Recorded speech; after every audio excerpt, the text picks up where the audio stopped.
कहानी में दिखाया जाता है कि दुनिया पूरी तरह से खत्म हो चुका है और चारों तरफ रेडिएशन फैल चुका है, जिस वजह से इंसानों का पृथ्वी से जीवित रह पाना असंभव हो चुका है। सारे लोग रेडिएशन के वजह से मर चुके होते हैं, लेकिन इस बीच दिखाया जाता है कि एक लड़की किसी तरह से अभी भी जिंदा है और इस लड़की का नाम है एन। कहानी के शुरुआत में एक वीरान शहर को दिखाया जाता है, जिसमें पता चलता है कि पूरी दुनिया से इंसानों का नामो निशान मिट चुका है और चारों तरफ केवल सन्नाटा छाया हुआ है। तभी हमें यहाँ एन दिखाई देती है। एन बहुत दिनों से अकेले अपनी जिंदगी को इस वीरान पड़े शहर में जी रही होती है। वो यहाँ घूमती है और जहाँ उसे खाना दिखाई देती है वो उसे उठा लेती है और एन के साथ हमेशा उसका कुत्ता होता है और दूसरे हिंसक जानवर को मारने के लिए वो बंदूक का इस्तेमाल करता है और इसी तरह वो अपनी जिंदगी जी रही होती है। लेकिन एक दिन वो खाना की तलाश करते हुए घर लौट रही होती है। तभी उसे रास्ते में एक वैन नजर आती है। फिर वो वैन के करीब जाता है और उसे वैन के अंदर बहुत सारे दवाई नजर आती है।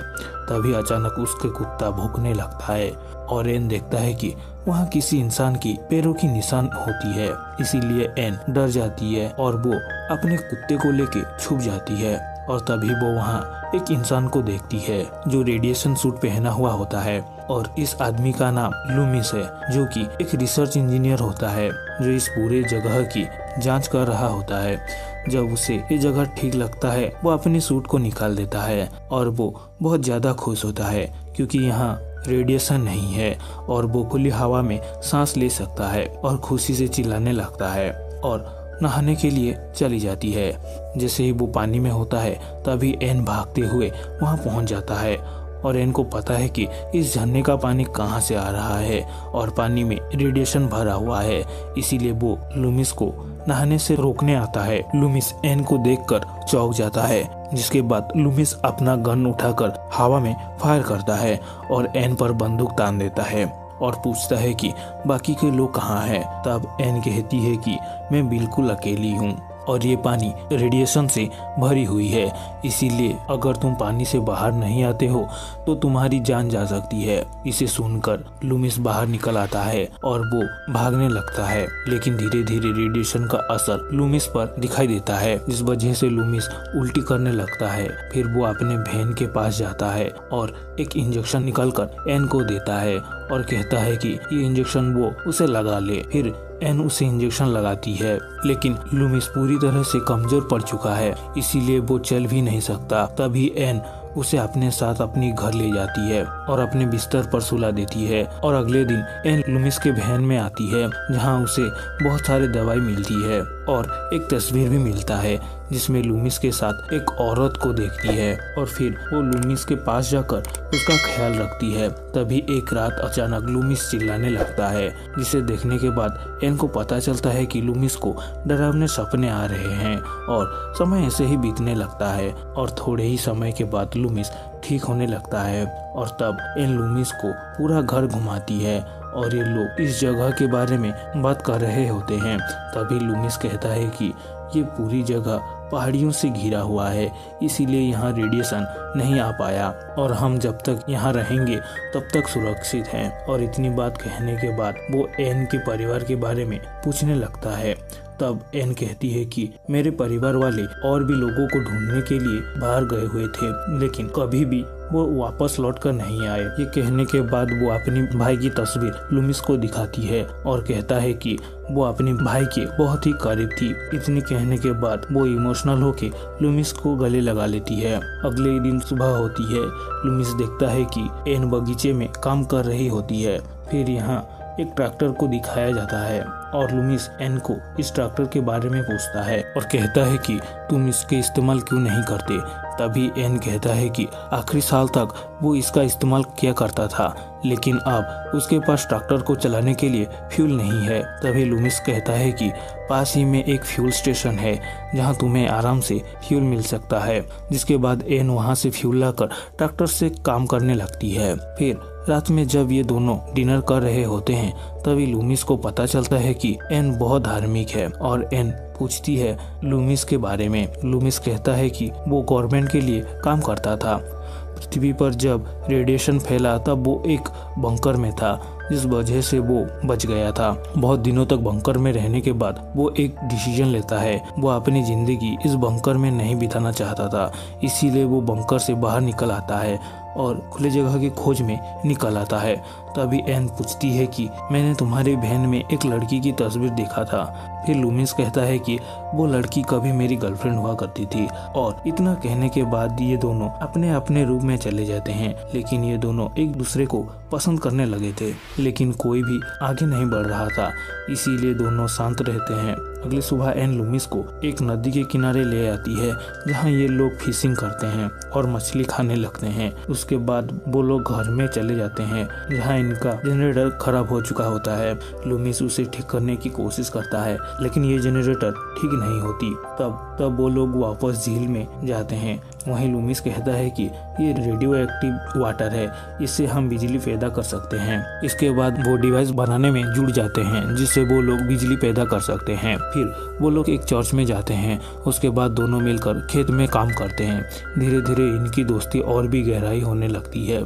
तभी एक दिन एन देखती है कि लूमिस गायब हो चुका होता है, इसीलिए वो उसे चारों तरफ ढूंढने लगती है और ढूंढते ढूंढते एक सुपरमार्केट में पहुंच जाती है, जहां वो लूमिस को नीचे बैठा हुआ देखता है। उसे पता चलता है कि लूमिस बहुत ज्यादा शराब पी चुका है, इसीलिए एन उसे वापस घर ले आती है और घर आने के बाद उसका कपड़ा उतारने लगती है।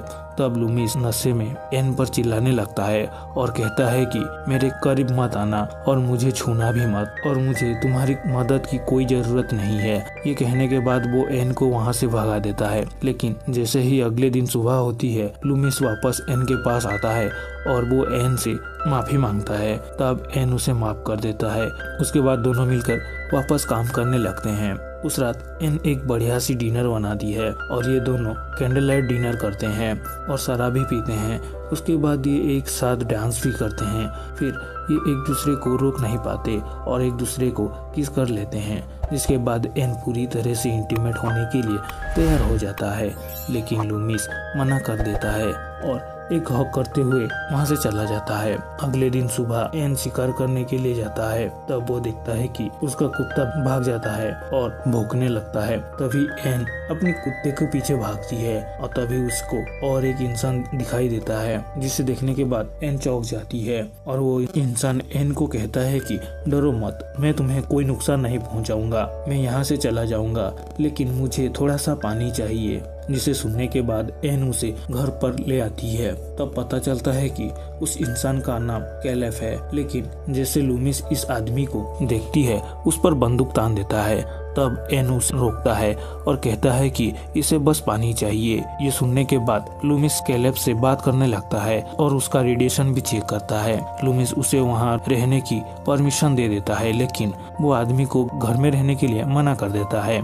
इस बात पर एन नाराज हो जाती है और कहता है कि उन्हें उस आदमी को घर में आने देना चाहिए। इसीलिए एन जाकर कैलेब को घर के अंदर ले आती है। कैलेब नहा धो के इन लोगों के साथ खाना खाने लगता है और वो बताता है कि वो 50 माइल पैदल चलकर आया हुआ है और वो केवल इंसानों को ढूंढ रहा है। फिर ये लोग अपने अपनी कहानी बताते हैं। तभी लूमिस कहता है कि जब वो वहाँ आ रहा होता है, रास्ते में उसे एक बच्चा मिलता है जो रेडिएशन के चपेट में आ चुका होता है और वो दर्द से चिल्ला रहा होता है और लूमिस से कहता है कि वो उसे मार दे ताकि वो दर्द से मुक्ति पा सके। इसीलिए लूमिस अपनी बंदूक से उस बच्चे को मार देता है। अब कैलेब बताता है कि वो एक माइन में काम कर रहा था जब ये सब कुछ हुआ था और बहुत सारे लोग उस माइन के अंदर फंस गए थे। लेकिन कुछ वक्त के बाद माइन में सारे लोग पागल हो गए थे। वो लोग एक दूसरे को मारने लगे थे। तभी उनका खाना खत्म होता है। अब एन कैलेब को पूरा घर दिखाने लगता है और ये दोनों एक साथ बहुत खुश नजर आते हैं और लूमिस ये देखकर अंदर ही अंदर जल रहा होता है। इसीलिए वो एन से मना करता है कि वो कैलेब के ज्यादा करीब ना जाए और इसी बात पर इन दोनों में बहस शुरू हो जाता है। गुस्से में लूमिस एन को बताता है कि रास्ते में वो जिस लड़के को मारा था वो लड़का एन का भाई था, जिसे सुनने के बाद एन काफी दुखी होती है। उसके अगले दिन कैलेब और लूमिस निकल जाते हैं शिकार पे, जहाँ कैलेब कहता है कि मैंने सुना है अभी भी दक्षिण के तरफ कुछ लोग जिंदा हैं। लेकिन लूमिस इसे विश्वास नहीं करता और उसे नदी दिखाता है और कहता है कि मैं इससे बिजली बनाने की कोशिश कर रहा हूँ। तभी उन्हें एक शिकार नजर आता है और दोनों उस पर गोली चलाते हैं, लेकिन दोनों ही मिस कर लेते हैं। फिर वापस लौटते वक्त उन्हें फिर से जीप नजर आती है और इस बार ये दोनों मिस नहीं होते और उस शिकार को लेकर घर आते हैं। फिर ये 3 लोग बैठकर डिनर करते हैं। तभी वहाँ चर्च को तोड़ने की बात करते हैं ताकि उससे वो बिजली पैदा कर सके। इसीलिए अगले दिन ये लोग चर्च को तोड़ने चले जाते हैं। इस बीच कैलिब और एन नजदीक आने लगते हैं और लूमिस ये सब देख रहा होता है और अंदर ही अंदर जल रहा होता है। काम बढ़ने के साथ ही साथ इन दोनों की नजदीकियां भी बढ़ने लगती है और दोनों एक दूसरे के प्रति आकर्षित होने लगते हैं। इसीलिए एक दिन दोपहर को ये दोनों जंगल की तरफ घूमने चले जाते हैं और नदी के पास कुछ समय बिताने के बाद ये दोनों वापस घर आते हैं और देखते हैं कि लूमिस एक पहिया बना चुका होता है, जिसे देखकर ये सारे खुश हो जाते हैं। तभी लूमिस एन को बुलाकर कहता है कि मुझे पता है कि तुम कैलेब को पसंद करने लगी हो, अगर तुम चाहो तो उसे चुन सकती हो, मुझे कोई परेशानी नहीं है और मैं तुम दोनों के बीच नहीं आऊंगा। ये सुनकर एन कंफ्यूज हो जाती है और वो किसे चुने उसकी समझ नहीं आती और वो वहाँ से चली जाती है। उसके अगले दिन ये लोग फिर से काम पर लग जाते हैं और 3 दिन तक नदी में काम कर रहे होते हैं। फिर ये थोड़ी सी रेस्ट लेके एक साथ डिनर करते हैं और खूब हंसी मजाक करते हैं और वो नदी में नहाने के प्लानिंग करते हैं। उसके बाद ये नदी में जाकर नहाते हैं। नहाने के बाद लूमिस जाता है एन के पास और एन को प्रपोज करता है, लेकिन एन क्या कहेगी उसे समझ नहीं आता। इसीलिए ये दोनों घर चले आते हैं। थोड़ी देर के बाद एन लूमिस के पास जाता है और उसके साथ इंटीमेट होने की कोशिश करती है, लेकिन लूमिस बहुत ज्यादा शराब पिया हुआ था, इसीलिए एन वहाँ से चली जाती है। तभी वो देखती है कि कैलिब अभी भी जगा हुआ है, इसीलिए वो उसके कमरे में जाती है और ये दोनों इंटीमेट हो जाते हैं। अगले ही दिन सुबह लूमिस नाश्ते बनाने लगता है और वो समझ जाता है कि रात में इन दोनों के बीच क्या हुआ था। इसीलिए वो वहाँ से सीधा नदी में बिजली के काम करने के लिए नदी के पास चला जाता है और सारे काम करने लगता है। तभी कैलिब रेडिएशन सूट पहनकर ऊपर चढ़ जाता है और सारी चीज को फिक्स करने लगता है। थोड़ी देर के बाद ये लोग बिजली पैदा करने में सक्सेस होते हैं। तभी कैलिब का पैर फिसल जाता है और वो झरने के बीच में लटक जाता है। लूमिस रस्सी को पकड़ा हुआ होता है और वो कैलिब को खींच रहा होता है। तभी लूमिस रुक जाता है और उसके बाद हम लूमिस को अकेला घर में आते हुए देखते हैं। वहाँ सारा काम ठीक होने के बाद यहाँ बिजली आती है। लूमिस एन से कहता है कि कैलिब रेडिएशन सूट पहन के चला गया है और यहाँ मूवी की होती है दी एंड।